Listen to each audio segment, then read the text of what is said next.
টানা 10 দিন ধরে চলছে ইরান ইসরায়েল সংঘাত। গোটা বিশ্বের প্রার্থনা এই যুদ্ধ অবসানের। অবশেষে ঘোষণা এলো সেই মাহেন্দ্রক্ষণ।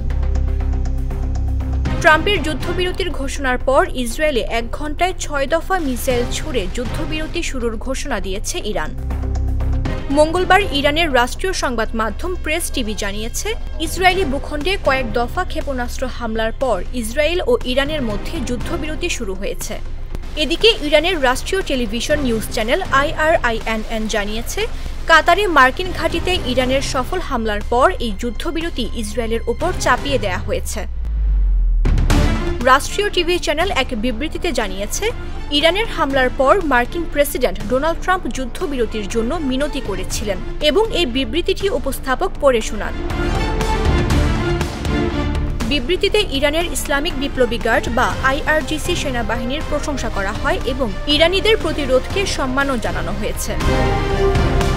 এর আগে ইরান ও ইসরায়েল একটি পর্যায়ক্রমিক যুদ্ধবিরতিতে সম্মত হয়েছে বলে জানান মার্কিন প্রেসিডেন্ট ডোনাল্ড ট্রাম্প। ট্রাম্প তার নিজ মালিকানাধীন সামাজিক যোগাযোগ মাধ্যম ট্রুথ সোশ্যালে লেখেন, ইসরায়েল ও ইরানের মধ্যে সম্পূর্ণ ও সর্বাত্মক যুদ্ধবিরতির ব্যাপারে পূর্ণ সমঝোতা হয়েছে। এই সমঝোতা দ্বিপক্ষীয় দ্বন্দ্বের আনুষ্ঠানিক অবসান ঘটাবে। মামদুহা রাইসা, জাগো নিউজ।